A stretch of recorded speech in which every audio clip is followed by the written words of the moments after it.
Pevita Pearce mendadak menghebohkan publik terkait penampilannya yang memamerkan otot-otot lengan yang besar.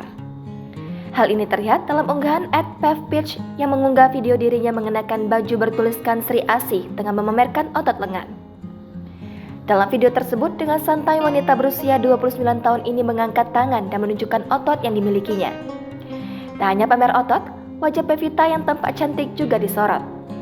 Usut punya usut, ternyata Pevita Pearce memamerkan otot-otot lengannya itu karena ia juga bermain peran sebagai superhero di film Sri Asih. Tak hanya itu saja, ia juga sengaja memamerkan otot-otot tersebut dengan maksud mengatakan bahwa perempuan juga bisa memiliki otot yang kekar.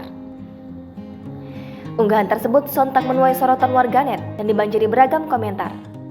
Seperti diketahui, Pevita Pearce memang gemar berolahraga. Ia juga sering membagikan momen dirinya sedang berolahraga di media sosialnya. Tidak hanya itu, Pevita juga mencoba berbagai jenis olahraga sehingga dapat memiliki otot yang kuat.